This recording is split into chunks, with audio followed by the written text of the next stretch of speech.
Welcome to South African Crime Files, where we uncover the most compelling true crime stories from South Africa and beyond. In today's episode, I'll be sharing with you a story of Rehithile Katlego Matjane, a businesswoman who killed her two sons.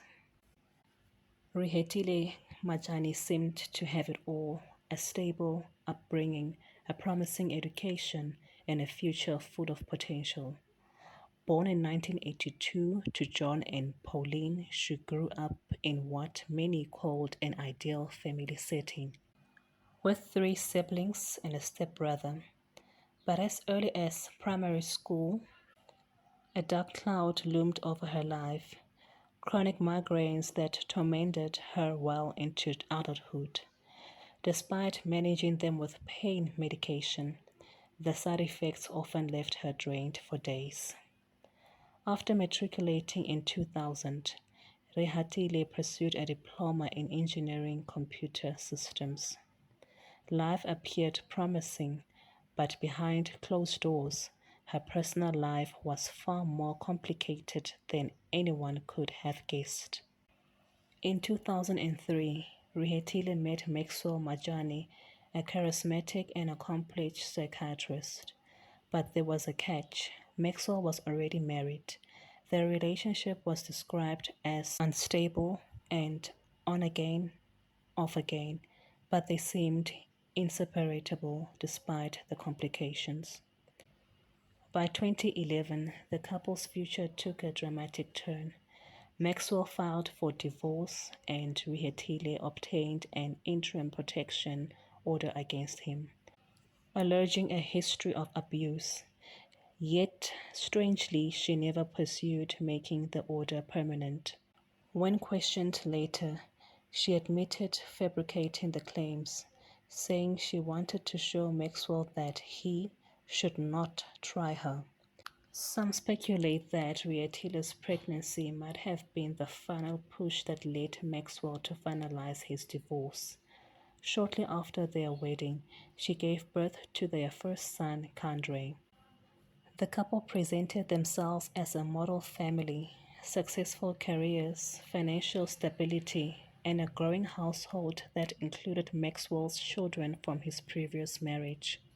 But beneath the polished exterior, hidden cracks were beginning to form, cracks that would eventually shatter their seamlessly perfect lives in the most shocking way imaginable.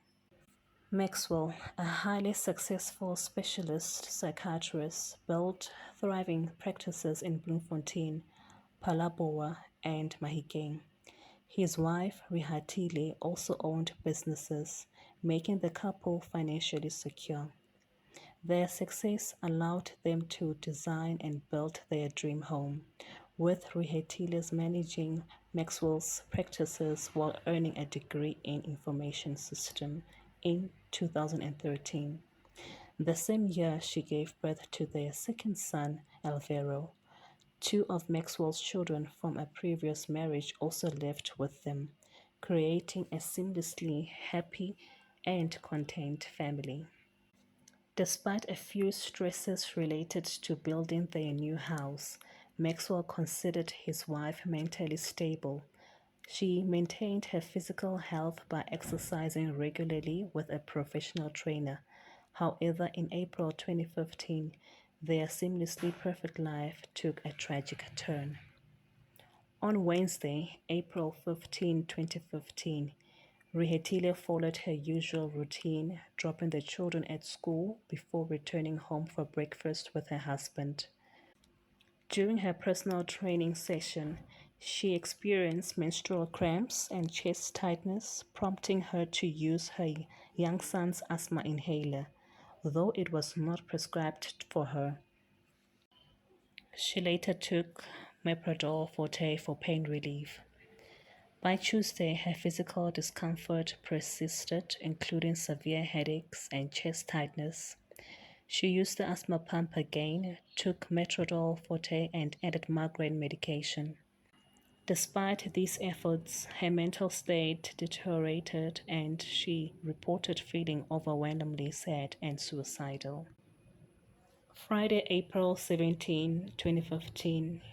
Rehithile's condition worsened on Friday. After dropping the children at school, she felt alone and emotionally overwhelmed. A phone conversation with Maxwell about their home's bathroom renovation reportedly escalated her distress. Though both later downplayed the severity of the disagreement, Rehithile persisted it as deeply unsettling. Feeling desperate, she retrieved Maxwell's loaded firearm from their safe, where she knew the access code. Initially contemplating suicide, she placed the gun in her car's trunk and drove to a shopping center. After buying medications, she consumed some with an energy drink, but her emotional state didn't improve. Later, she picked up her youngest son and returned home briefly before collecting her oldest son from sports practice. Still overwhelmed by suicidal thoughts, she drove to an isolated area near Hammanskraal. Rehithile fatally shot 2-year-old Alvaro in the head before turning the gun on 5-year-old Kandre, who was likely trying to shield himself. He suffered a defensive wound before being shot in the head. Afterward, Rehithile reportedly attempted to shoot herself but claimed the gun malfunctioned. She tried breaking a bottle to use as a weapon but failed. In despair, she wandered to a nearby house asking the resident, Mrs. Van Rooyen, for a bullet or knife to end her life. Alarmed, Mrs. Van Rooyen called the police while calming Rehithile. Police arrived and secured Rehithile while confirming the children's death at the scene. Rehithile confessed to multiple people, stating she believed her husband was leaving her for another woman and would take the children. Despite the emotional state, witnesses described Rehithile as calm and coherent, though showing signs of medication consumption.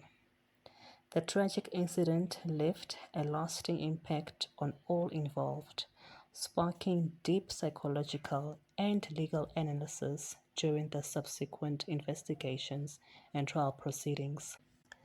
The devastating loss underscored the complexities of mental health struggles and the far-reaching consequences they can have on families.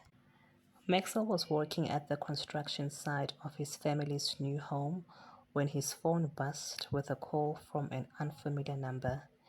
Busy at the time, he missed it but returned to the call about half an hour later. A woman answered, her voice trembling. She claimed to be with his wife and delivered a chilling message. His sons had been shot dead. Overwhelmed by shock, Maxwell abruptly hung up. Minutes later, he called back asking for the car's registration number. When the woman recited it correctly, the horrifying reality sank in. Racing to the scene, Maxwell found his wife in a state of complete disarray. She was incoherent, having vomited and lost control of her bladder in the car's back seat.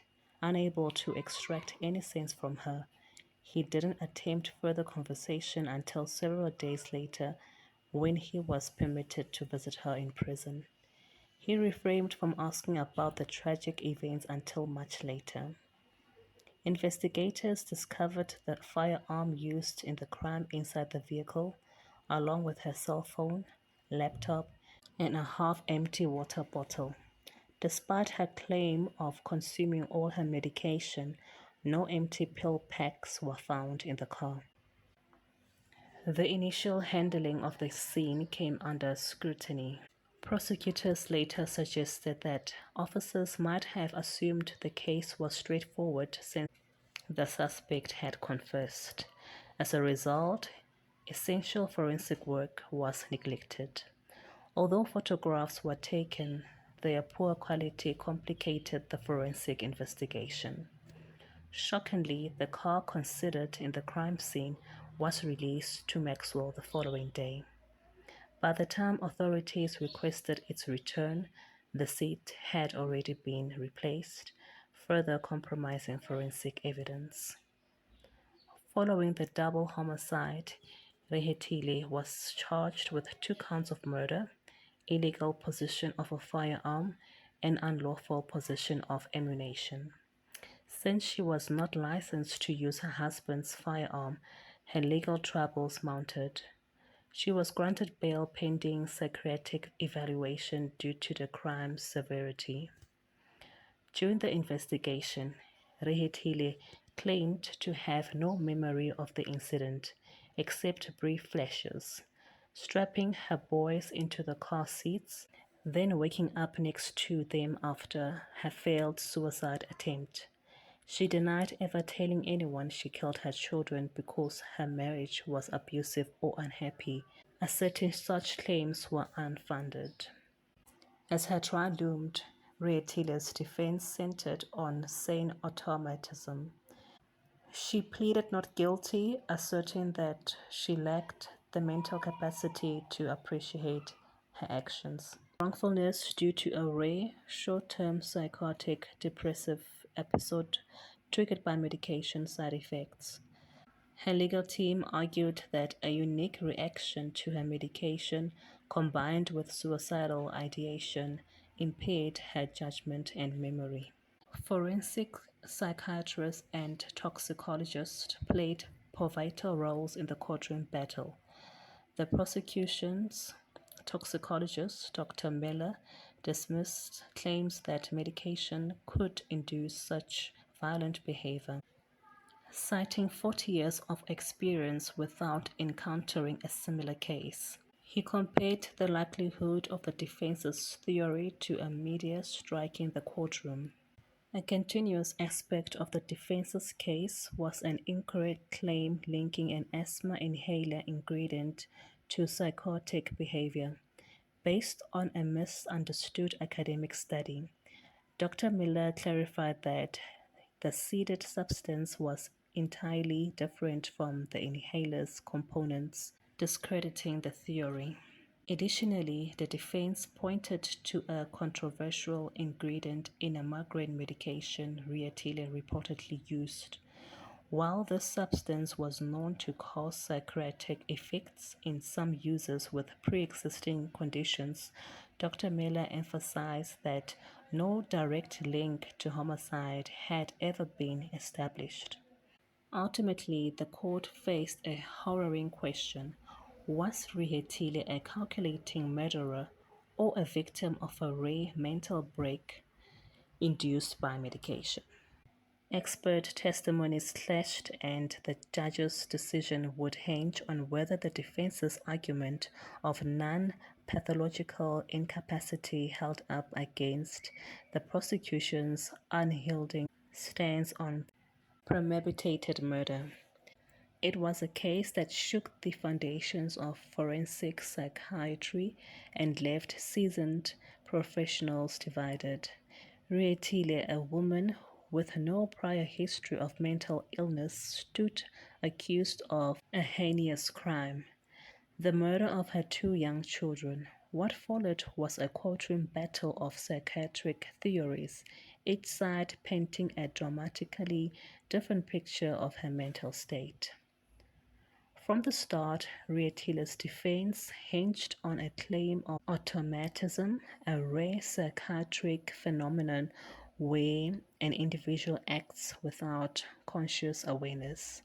Her husband, a qualified psychiatrist, along with her personal psychiatrist, testified that Rehithile had never exhibited signs of mental illness prior to the incident. In fact, she herself insisted she had never exceeded the recommended dose of her prescribed medication, except perhaps on that fatal day. But the state's case told a different story. Dr. Pooh, a seasoned forensic psychiatrist, was called to testify. Her assessment on Rehithile's painted a picture of a rational woman who methodically planned her actions. During her evaluation, Rehithile had been coherent, providing precise details, including phone numbers of contacts she wanted to reach. Despite claims of memory loss, she accurately recounted specifics when questioned, contradicting her defense's portrayal of confusion and disorientation. The defense introduced psychiatric experts who supported the autism claim.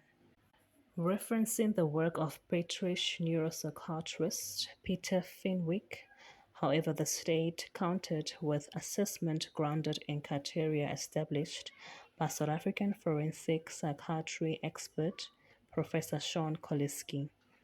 His methodologist, based on decades of experience and supported by numerous contributors in the field, directly challenged the defense's narrative. Key inconsistencies soon emerged. Rehithile's initial claimed total amnesia, remembering only strapping her children into the car and then waking up next to her son's lifeless body. But later, she confessed to recalling more details, calling out of her children, taking medication, even holding a gun. These shifting memories suggested selective recall rather than true automatism. The methodological nature of her actions was even more damning. According to expert testimony, automatism involves automatic learned behaviors, tasks performed without conscious thought, like driving a familiar route, but Rehithile had never held a gun before that day, let alone fired one. Firing multiple shots with precision couldn't be explained as automatic behavior. The drive to the remote area where the crime occurred also defied the automatism theory. It was an unfamiliar route requiring calculated decisions, including navigating toll routes and selecting secluded paths. This pointed to deliberate action rather than unconscious wandering. After the crime, Rehithile's responses further unrevealed her defense. Experts testified that individuals emerging from an automatic state typically experience shock and confusion, struggling to comprehend the scene before them. Yet Rehithile appeared disturbingly composed, making phone calls and recording events with remarkable clarity. In the end, the courtroom battle boiled down to intention versus automatism. Could someone so methodical, so precise, truly have been acting without awareness? The chilling reality suggested otherwise. What began as a complex Socratic debate ended with a chilling conclusion, one rooted not in mental illness but in calculated intent. Imagine waking up to a reality where nothing makes sense, where memories fade, actions blur, and the unthinkable has happened. This was the chilling defense presented by Rehithile, a mother accused of taking the lives of her two young sons. She claimed to have come to laying next to her children, the gun beside her. But as investigators delved deeper, her story unraveled into a web of contradictions, leaving only haunting questions behind.